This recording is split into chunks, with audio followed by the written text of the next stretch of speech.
बोलिए सद्गुरु देव की जय। सद्गुरु कबीर साहब जी कहते हैं,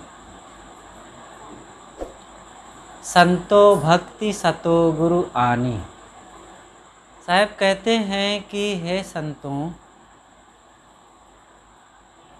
सद्गुरु ने साधक के हृदय में भक्ति को जन्म दिया। भक्ति बहुत महत्वपूर्ण चीज़ है और ये जब तक किसी अच्छे सद्गुरु संत का सहारा नहीं मिलता और उनका उपदेश विचार नहीं मिलता, तब तक साधक के हृदय में भक्ति आती नहीं और भक्ति के बिना फिर वो जीवन कल्याण की दिशा में आगे बढ़ नहीं सकता। भक्ति का बड़ा महत्व है। हर इंसान को भक्तिवान होना चाहिए। भक्ति का मतलब होता है मन की पवित्रता, दोषों का त्याग और व्यवहार का उज्जवल हो जाना। ये सब भक्ति के अंग हैं। तो हर इंसान को भक्तिवान होना चाहिए। भक्ति करने से फ़ायदा क्या होता है, इसके लिए गुरुजनों ने बताया है। भक्ति का मतलब होता है भागना। जो जागल सो भागल हो रमैया राम, सोवत गैल बिगोय हो रमैया राम। साहब ने यह भी कहा, जो जगा सो भगा। अब जगने का मतलब, जो माया मोह से, अज्ञान और दुष्कर्मों से जग गया। जो व्यक्ति दुष्कर्म में डूबा है और फिर कहे कि मैं जाग रहा हूँ, वो जाग कहाँ रहा है? दुष्कर्म क्या है?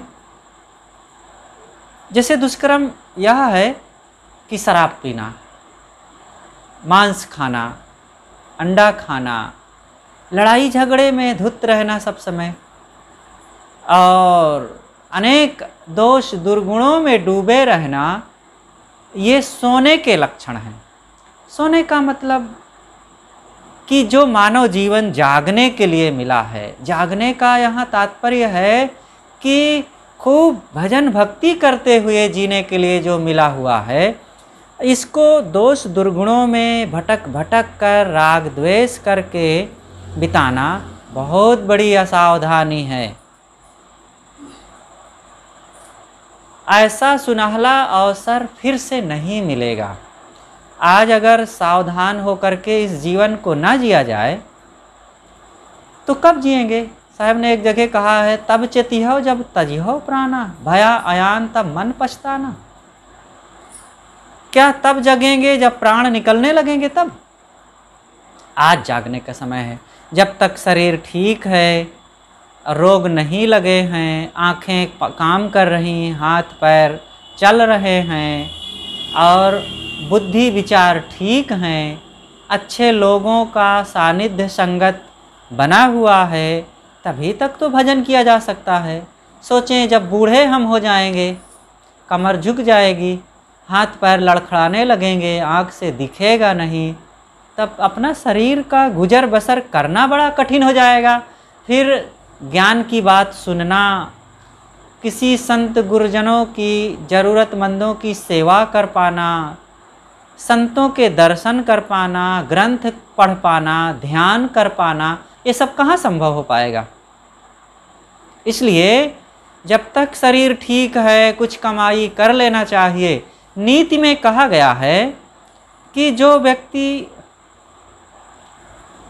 8 महीना ऐसा काम नहीं करता है कि जिससे 4 महीने बरसात के आराम से कटे, उसको फिर बरसात में पछताना पड़ता है।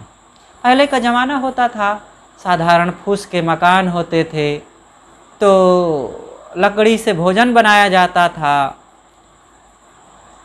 तो उस समय यही चिंता रहती थी कि भाई मकान बढ़िया बना लो, लकड़ी खूब इकट्ठी कर लो, अनाज पानी अन्य समय में खूब कमा के रखो, ताकि बरसात में भाग दौड़ ना करना पड़े, लकड़ी की कमी ना होने पावे, घर में पानी न आने पावे, तो ये तैयारी रखा जाता था।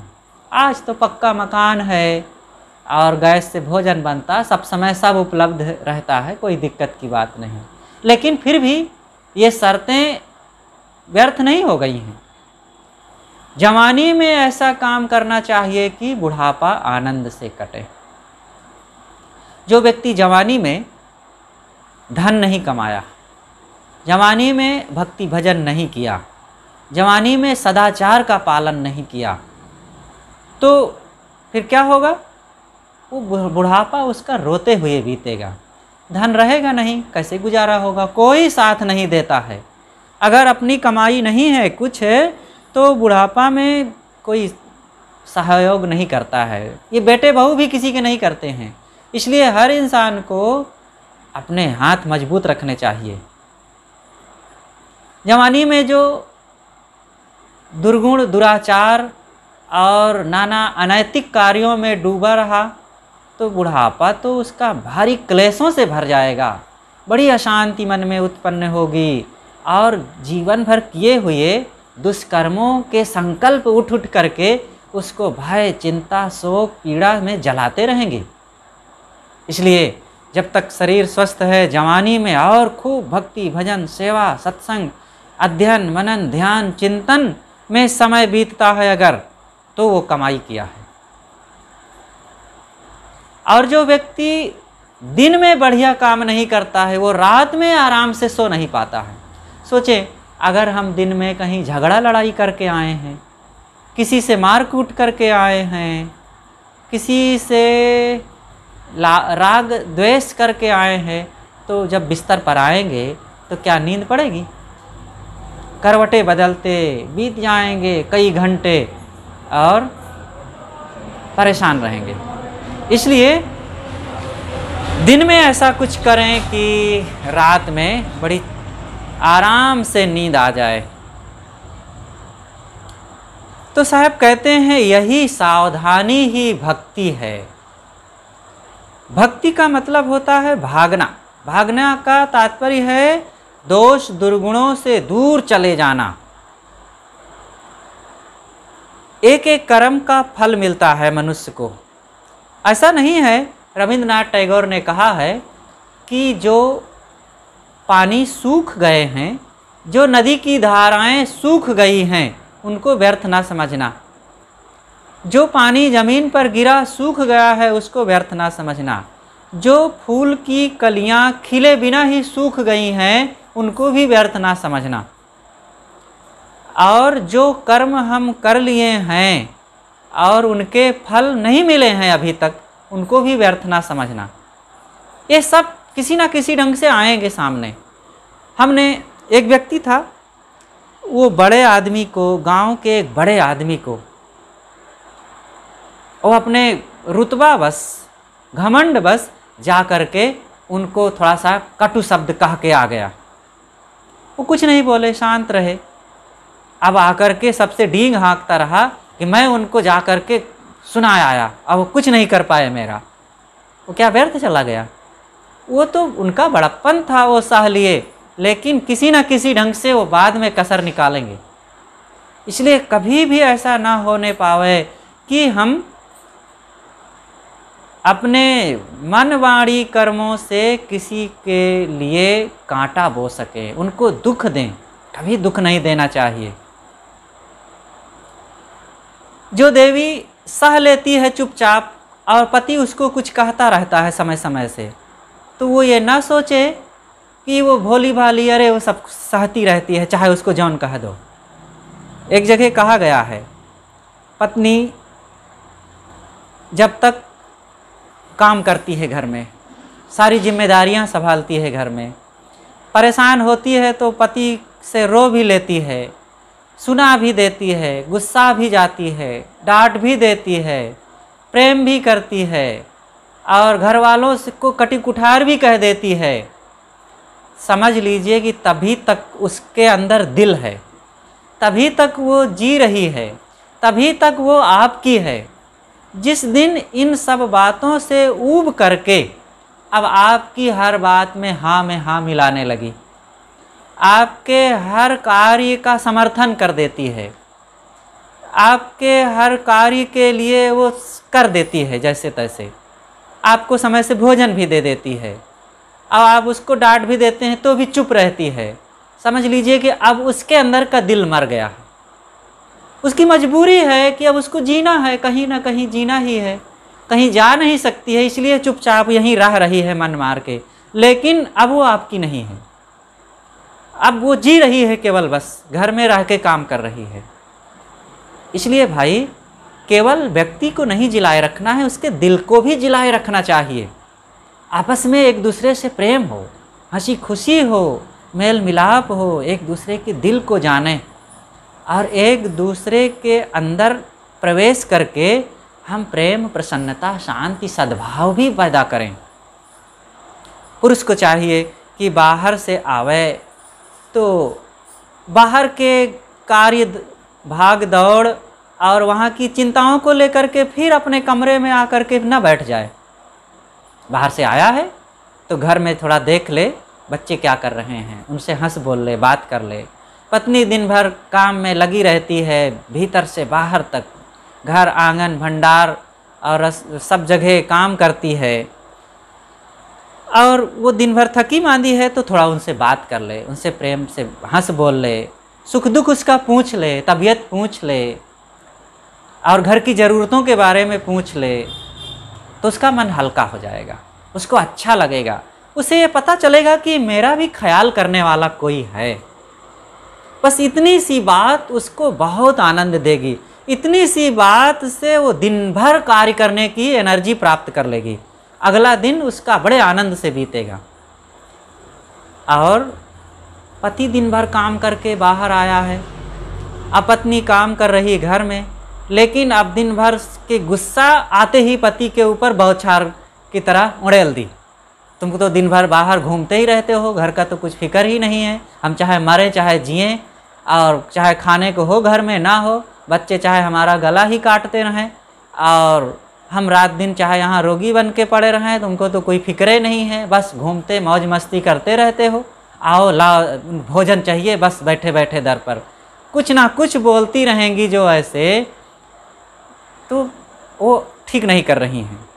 अरे ध्यान दो, आप घर में बैठ कर के आराम से छाया में भले कर रही हैं, वो तो दिन भर दूसरों की धौंस सह रहा है, ऑफिस में, दुकान में, व्यापार में, फील्ड में, खेत में, और चार लोगों के बीच में अनेक प्रकार के बातें, और वो घर की चिंता किए है, बच्चों के लिए ये कमा रहा हूँ, पत्नी के लिए ये कर रहा हूँ, वेतन मिलेगा, मैं ये खरीदूँगा, वो खरीदूँगा, घर की ये व्यवस्था के लिए मुझे तैयारी करनी है।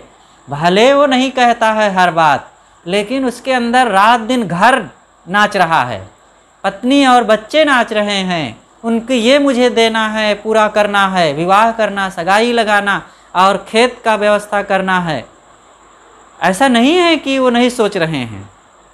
इसलिए जब पति घर में आवे तो आते ही उनके सामान को तुरंत आप व्यवस्थित रख दीजिए, उनको जल भोजन पूछिए, मीठी बाड़ी पूछिए, बात करके, और पूछिए तबीयत कैसी है, ज़्यादा थके थके लग रहे हो, कोई दिक्कत है क्या?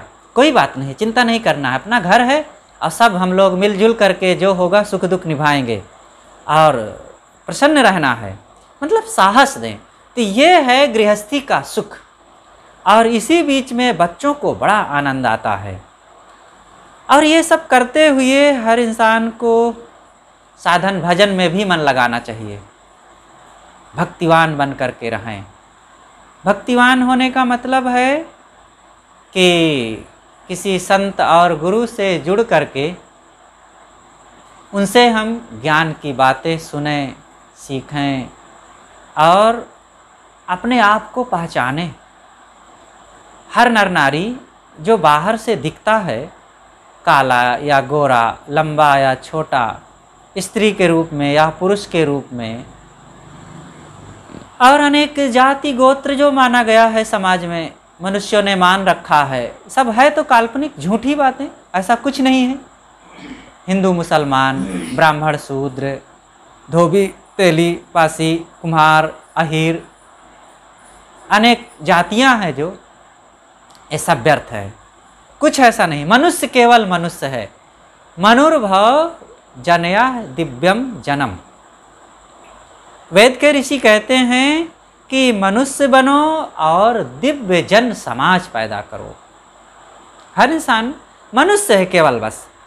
जब किसी को शादी विवाह करना हो, बेटा बेटी लेना देना हो, तो उस समय जाति गोत्र पूछ लो, कोई बात नहीं। लेकिन अन्य समय में कभी भी किसी से पूछना ये गलत बात है। मनुष्य है बस, सबसे मिलो जुलो, साफ सफाई देख करके खान पान का भी व्यवहार कर लो। लेकिन किसी की जाति पूछ करके उसको श्रेष्ठ मानना अथवा नीच मानने लगना, ये हमारे दिल की दरिद्रता है, हमारे मन की नीचता है। सभी समाजों में अच्छे लोग हुए हैं, जिसे छोटा कहते हैं, जिसे शूद्र कहते हैं, जिसे कुछ लोगों ने नीच कहा है, वहाँ भी महान लोग हुए हैं। और जिसे ऊंचा खानदान कहा गया है और जिसे पूजा की गई है, वो ब्राह्मण, पंक्ति पावन, शुक्ल, तिवारी, चौबे, मिश्र और अनेक उसमें गोत्र हैं, ब्राह्मणों में बहुत हैं। और उनमें भी एक से एक महाकुचाली, लंपट, लोभी, उचक्के, बदमाश, मांसाहारी, शराबी आज हैं, पहले रहे और आगे भी रहेंगे। इसलिए मनुष्य गुणों से महान होता है। सदगुरु कबीर ने इसीलिए कहा कि मानुष तेरा गुण बड़ा, मांस न आवे काज, हाड़ न होते आभरण, त्वचा न बाजन बाज। हे मनुष्य, तुम्हारी विशेषता तुम्हारे गुणों से है। गुण श्रेष्ठ होने चाहिए, न कि जाति, खानदान, रूप रंग, रुपया पैसा अथवा पढ़ाई लिखाई। ठीक है, पढ़ना लिखना अच्छी बात है, लेकिन पढ़ने लिखने का मतलब है बुद्धिमान, समझदार, सेवापरायण, सदाचारी होना। कहा गया है विद्या ददाति विनयम, विद्या विनम्रता देती है। लेकिन अब विनम्रता न आकर के अहंकार आ जाए, वो विद्या किस काम की। इसलिए विद्या है तो विद्या से दूसरों को सद्बुद्धि दें, सन्मार्ग दिखावें, अहंकार नहीं। एक पंडित जी थे तो बहुत पढ़े लिखे थे, इतना पढ़े लिखे थे कि उनकी विद्या का अहंकार उनके सिरे पर नाचता रहता था। एक बार की बात, वो कहीं जा रहे थे, रास्ते में एक नदी पड़ी, नदी पार करना था। तो अब कैसे पार करते, तैर तो सकते नहीं थे। नाविक को बुलाया, नाव चलती थी वहाँ पर, तो नाव में बैठ गए और नाव चल पड़ी। और जैसे ही नाव चली तो उन्होंने नाविक से कहा, हे नाविक, तुम संस्कृत जानते हो? उन्होंने कहा, नहीं हुजूर, मैं संस्कृत नहीं जानता। अरे तुम संस्कृत नहीं जानते हो, तुम्हारा एक हिस्सा जीवन डूब गया, तुम संस्कृत नहीं जानते हो, देव भाषा संस्कृत होती है। बेचारा चुप रहा नाविक। तो नाव आगे बढ़ी, थोड़ी देर में फिर पूछ पड़ा, नाविक केवट, तुम यह बताओ कि क्या तुम इतिहास जानते हो? कहा, सरकार मैं इतिहास भी नहीं जानता हूँ, मैं पढ़ा ही नहीं हूँ तो इतिहास क्या जानूँ। कहा, अरे तुम यह भी नहीं जानते हो, तुम्हारा आधा जीवन डूब गया। और इतने में नाव चलती जा रही थी और बस आधा मिनट बीता कि फिर पूछ पड़ा कि हे नाविक, तुम यह बताओ कि तुम रसायन शास्त्र जानते हो? कहा, हुजूर मैं जब पढ़ा लिखा नहीं तो ये रसायन किस खेत की मूली है ये मैं क्या जानूँ, मैं बस नाव चलाता हूँ, इसी से 4 पैसे मिल जाते हैं, गुजर बसर करता हूँ बस, और मैं रसायन और इतिहास और संस्कृत नहीं जानता। कहे, तुम यह भी नहीं जानते, तुम्हारा 3 हिस्सा जीवन डूब गया। अब बड़ा कष्ट हो रहा था, बार बार 1 हिस्सा, 2 हिस्सा, 3 हिस्सा डूबते जीवन की वो कहानी सुना रहे थे। इतने में क्या हुआ, नाविक ने देखा कि वातावरण बदल रहा है और ऐसे लगा कि तूफान आ जाएगा, और नदी बीच धारा में अब नाव पहुंच गई थी। तो नाविक को लगा कि तूफान आएगा और नाव ज़रूर इसमें डगमगाएगी। तो उन्होंने पंडित जी से पूछा, पंडित जी आप तैरना जानते हैं कि नहीं? पंडित जी तो घबरा गए उन्होंने कहा कि ना, तैरना तो मैं नहीं जानता, मैं चारों वेद, शास्त्र, इतिहास, भूगोल, गणित, विज्ञान और समाज शास्त्र, नैतिक शास्त्र, अंग्रेजी, संस्कृत सब जाना, लेकिन तैरना नहीं जाना आज तक। और तब तक तूफान आ गया, नाव नाचने लगी बीच धारा में, अब पानी आने लगा नाव में, तो नाविक तो बांस बल्ली फेंक करके तैर गया और उसने कहा कि हम तो हुए तैर कर बाबू सरिता से उस पार, और जाने बिना तैरना बाबू सारी विद्या बेकार। और नाव में पानी भरा और सारी विद्या ले करके पंडित जी चले गए पानी के अंदर। अब बताओ किसका जीवन डूबा, नाविक का कि पंडित जी का? बार बार वो कह रहे थे पंडित जी कि तुम्हारा एक हिस्सा जीवन डूब गया, तुम्हारा 2 हिस्सा डूब गया, तुम इतिहास नहीं जानते, तुम रसायन शास्त्र नहीं जानते, तुम्हारा 3 हिस्सा जीवन डूब गया, और सब कुछ जानने वाले का पूरा डूब गया। इसलिए ये सब चीज़ें बड़ी चीज़ नहीं है, बड़ी चीज़ है सदाचार, बड़ी चीज़ है मीठी वाणी, बड़ी चीज़ है भक्तिवान होना, आत्मज्ञान होना। बहुत न जाने हम, दुनिया के लोग हमें न जाने ज़्यादा, बहुत हम कविता न जाने, अंग्रेजी न जाने, बहुत लोगों में हमारा नाम भी ना हो, क्या हर्जा है?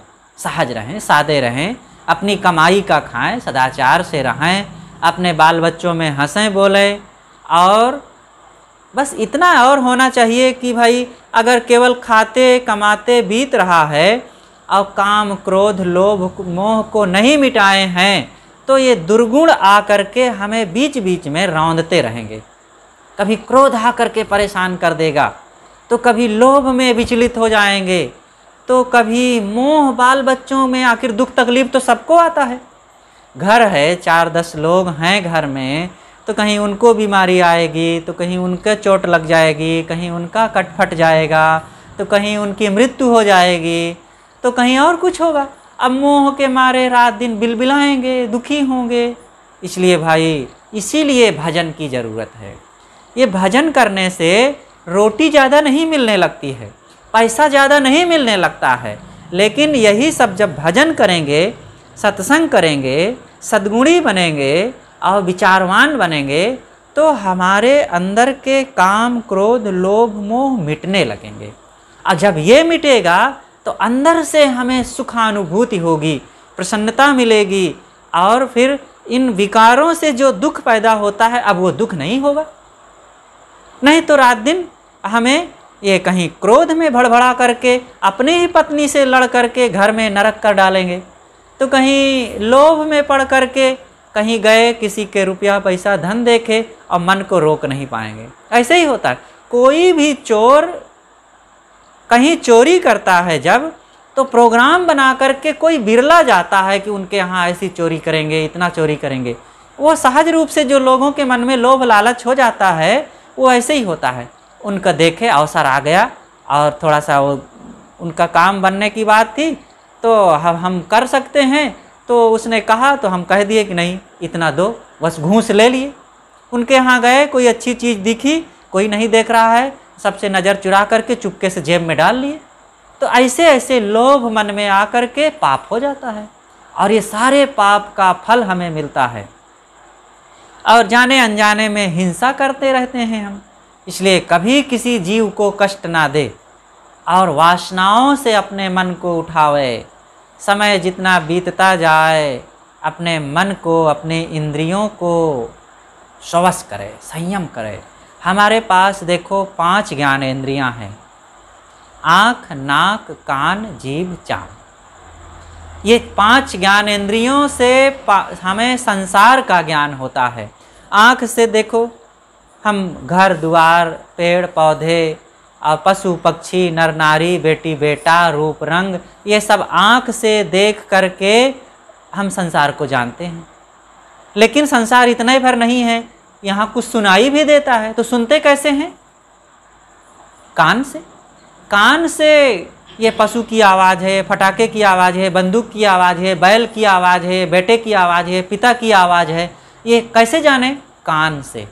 लेकिन अब कान से आवाज़ सुन सुनकर अब किसी की आवाज़ में मोह कर लिए, अब उसकी आवाज़ सुने बिना नहीं रहा जा रहा, अब किसी की आवाज़ में बैर कर लिए। अरे वो बोलता है तो मेरे अंदर गोली लग जाती है, कह देते हैं ऐसे लोग ना, मेरे सामने जुबान मत खोलना नहीं तो कुशल नहीं। तब ये आवाज़ सुन सुन करके बैर विरोध लड़ाई झगड़ा होने लगता है, ये दुख बढ़ाए। इसी तरह अब केवल आवाज़ भर नहीं है, खाने की भी चीज़ है, तो बिना खाए काम नहीं चलेगा। लेकिन अब खाने में ऐसी चटनी, ऐसा अचार, और फिर इतना ही नहीं, तंबाकू भी चाहिए, बीड़ी भी चाहिए, शराब चाहिए, मांस चाहिए, अंडा चाहिए। बहुत गलत बात है। कभी भी किसी के घर में इन चीज़ों का उपयोग नहीं होना चाहिए। दाल भात चावल, दूध दही घी मेवे मिष्ठान मिठाई सब खाओ। खाने के लिए प्रकृति ने इस संसार में हमें कितना चीज़ें दे रखी है। भारत देश में तो क्या पूछना, यहाँ तो हर मौसम में आपको 2-3 प्रकार के अनाज, 2-3 दर्जन प्रकार के अनाज मिल जाएंगे, 2 दर्जन प्रकार के फल मिल जाएंगे, दूध मिलेगा, दही मिलेगा, मेवे मिलेंगे दर्जनों प्रकार के। क्या कमी है? और इसके बावजूद भी किसी की हत्या करके, किसी की जान ले करके उसका मांस खाना। कुछ लोग कहते हैं साहब कि अगर हम टुंड्रा टैगा आदि देशों में पैदा होते जहाँ अनाज होता ही नहीं, तब क्या करते? तब तो मांस खाना पड़ता। अरे भाई, जब वहाँ पैदा होना तब खा लेना वहाँ। लेकिन आज तो हम यहाँ स्वतंत्र देश में हैं जहाँ सब कुछ उपलब्ध है, और फिर ये दलील क्यों पेश करना? ये केवल मन की मिथ्या दलील मात्र है। इसलिए कभी भी ऐसी चीज़ों को सेवन ना करें। ये मांस वगैरह कितना गंदी चीज़। मांस कहीं खेत में तो नहीं पैदा होता, पेड़ में तो नहीं फलता है, बादलों से तो नहीं बरसता है। ये चलते फिरते जानवरों को मार करके मिलता है। और मुर्दा जिंदा तो कोई नहीं खाता है कि पकड़ के कुत्ते को खा लिए, बकरा को पकड़ के खा लिए, और काटेंगे मारेंगे, मुर्दा हो गया। अब उस मुर्दा को खाना, किसी को कह दो कि अरे भाई तुम मुर्दा क्यों खा रहे हो, तो उसको इतना सुनते ही बड़ा बुरा लगेगा। भले वो रात दिन मुर्दा खाए, लेकिन सुन के उसको बुरा लगेगा, लेकिन खाता है मुर्दा। जो शरीर में खून मवाद, मल मूत्र, बाल चाम, पसीना और पस बहता हो, और कितनी गंदगी, नाक खखार बलगम निकलता हो, और घाव फोड़ा फुंसी बजबजाता हो, और उसके शरीर को खाना कितनी घृणा की बात है। लेकिन फिर भी देखते हैं बहुत मनुष्य मांस खाते हैं। जंगलीपन, कुत्ते बिल्ली का काम है ये सब करना। इसलिए कभी भी अंडा मांस मछली आदि का सेवन नहीं। एक व्यक्ति था तो उसने गुरुजी से हमारे कहा, अरे महाराज हम मांस खाना शास्त्रों से सिद्ध कर सकते हैं। तो गुरुजी ने कहा, अरे तुम शास्त्र से सिद्ध करोगे, कुत्ता बिल्ली और भेड़िया सियार तो खा के सिद्ध कर रहे हैं कि खाना चाहिए। अगर तुम मांस खाना शास्त्र से सिद्ध कर रहे हो तो कुत्ता भेड़िया बाघ भालू और बिल्ली सियार से ज़्यादा बढ़ करके तो नहीं हो गए। हम मनुष्य हैं, थोड़ा ये चीज़ों को शास्त्र का सहारा से हम जान पाएंगे।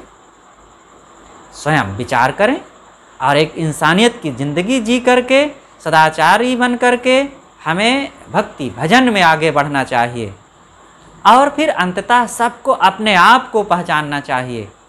ये मानव जीवन इतना बढ़िया मिला है, केवल कमाना खाना, बाल बच्चे पैदा कर लेना और उनके गुजर बसर की व्यवस्था कर देना, इतने मात्र तो नहीं है। इतना तो पशु पक्षी भी कर लेते हैं, वो बाल बच्चे भी पैदा कर लेते हैं और दाना बीन कर चुन कर ले आएंगे और किसी ना किसी ढंग से शिकार करके लाएंगे, अपने बच्चों को खिला भी लेंगे और बड़ा कर देंगे, और बच्चे बड़े हो करके वे भी सक्षम हो जाएंगे और सिखा भी देते हैं उनको उड़ना दौड़ना चलना करना मारना। वे पशु पक्षी सिखा देते हैं अपने बच्चों को भी और अपने जैसा वो बना देते हैं। और हम भी यही करें, वे भी यही करें, तो कोई अंतर ना हुआ। हम में और उनमें बड़ा अंतर है। मनुष्य इन 3 खानियों से, प्राणियों की कितनी खानी है? 4 खानी। मनुष्य, पशु, अंडज और उष्मज, ये 4 खानियां हैं। तो मनुष्य है और पशु उसे पिंडज कहा गया है। यद्यपि पिंडज तो मनुष्य भी है, कोई भी मनुष्य अंडा से नहीं पैदा होता, सब पिंड से पैदा होते हैं। जब मनुष्य का बच्चा पैदा होता है तो पिंड होता है, और पैदा हुआ तो झिल्ली फट जाती है और बच्चा प्रकट हो जाता है। मनुष्य भी, और ऐसे गाय का बच्चा भी, घोड़े का बच्चा भी, बंदर का बच्चा भी, मतलब जितने जानवर पशु हैं तो वे सभी पिंडज हैं। मनुष्य भी पिंडज और पशु भी पिंडज, लेकिन फिर भी पशुओं से मनुष्य को अलग किया गया है। क्यों? क्योंकि पशु जैसा मनुष्य के विचार नहीं है। पशु में सोचने की क्षमता ज़्यादा नहीं है, पशु में कार्य करने की उस ढंग की क्षमता नहीं। मनुष्य में बहुत ज़्यादा सोचने की, बोलने की क्षमता है। पशु जैसे 1000 साल पहले बस चरते थे मुख से घास, आज भी चर रहे हैं। 1000 साल पहले बंदर पेड़ों पर रहते थे, आज भी पेड़ पर रह रहे हैं। 1000 साल पहले वैसे चूं चूं करते थे और कुत्ता भौंकता था, गाय रंभाती थी और घोड़ा हिनहिनाता था और गधा रेंकता था और भैंस चौंकरती थी और ऊँट भलभलाता था और हाथी चिघाड़ता था। आज भी सब वही कर रहे हैं, कोई अंतर ना हुआ। लेकिन मनुष्य के भाषा में, विचार में, रहन सहन में, खान पान में और करने धरने में, निर्माण में, हर चीज़ में अंतर हुआ। तो मनुष्य के अंदर वैचारिक शक्ति है, इसलिए मनुष्य की अलग ही प्रजाति है। इन पशुओं के समान मनुष्य को नहीं बनाया और बताया जा सकता। और इसी प्रकार पक्षी तो अलग ही हैं, कीड़े मकोड़े अलग हैं, लेकिन ये पशु पक्षी जैसा जी रहे हैं, अगर हम भी वैसे ही जी रहे हैं तो उनमें और हम में कोई अंतर ना हुआ। बल्कि एक पशु गाय अपने बच्चे को पाल करके दूध भी पिलाती है और उसको बड़ा कर देती है, और जैसे ही बच्चा अपने से चरने लायक हुआ, खाने लायक हुआ, दौड़ने लायक हुआ तो माँ लापरवाह हो जाती है। और फिर अब बच्चा कहीं भी रहे, उसके बाप को, बैल को तो पता भी नहीं है कि मेरा कोई बेटा, अब माँ जानती है, लेकिन साल 2 साल के बाद वो भी भूल जाती है। उसके पीछे दुखी नहीं होती है कि मेरा बेटा कहाँ गया, उसके बिना मैं अब खा नहीं पाऊँगी, उसके देखे बिना मैं मुझे चैन नहीं है, और उसको तकलीफ़ हो गई तो अपने भूखों मर जाए, उसको मोह नहीं है। लेकिन मनुष्यों में बड़ा मोह है। अगर ये मोह को न त्यागे, क्रोध को न त्यागे, लोभ को, काम को न त्यागे, तो हम उससे भी ज़्यादा दुखी हो जाएंगे। इसलिए हम विचारवान हैं, इसीलिए मनुष्य को भजन की ज़रूरत है। अगर ये भजन नहीं करेगा, सत्संग नहीं करेगा, तो पशु तो सोच नहीं सकते, इसलिए वहाँ इतना दुख नहीं है। और मनुष्य सोचता है और सोचने से बहुत दुख बनाता है। इसलिए सबको सत्संग में जा कर के अच्छा सोचने की कला सीखना चाहिए, अच्छा बोलने की कला सीखना चाहिए, अच्छा करने की कला सीखना चाहिए, और ये वासनाओं को त्यागने की भावना, दृढ़ता अपनानी चाहिए, तब हमारा जीवन खुशहाल होगा। तो मैं कह रहा था कि हमें भक्तिवान होना चाहिए, भजन करना चाहिए। तो भक्ति यही है, भजन यही है कि दोष दुर्गुणों से निकलना, मन इंद्रियों में पवित्रता लाना, खान पान को ठीक करना, चाल चलन को ठीक करना, और संयम सदाचार को अपनाना, और अंततः अपने आप को पहचानना। हम केवल स्त्री और पुरुष नहीं हैं, हाड़ मांस चाम के ढांचे नहीं हैं, ये तो शरीर का खोल है। एक स्त्री है, एक पुरुष है, अंगों का थोड़ा अंतर है, और शरीर है हड्डी मांस चाम का, लेकिन इसके अंदर एक अमर आत्मा है। वो नारी के अंदर भी है, पुरुष के अंदर भी है, और वो आत्मा दोनों का एक समान है। दोनों को पाप लगता है, दोनों को पुण्य लगता है। दोनों भजन करेंगे तो बहुत सुखी रहेंगे, और दोनों अगर गलत करेंगे तो बहुत मन में पीड़ा होती है। नारियां ये ना सोचें कि अरे हम तो घर परिवार को निभा रहे हैं, हमारे पति देव भजन कर रहे हैं, और मंदिर भी चले जाते हैं, सत्संग भी कर लेते, ध्यान भी कर लेते, हमको क्या ज़रूरत है। जैसे वो कमाते हैं तो हमको खाने को मिलता है, तो वो भजन करेंगे तो क्या हमको नहीं मिलेगा।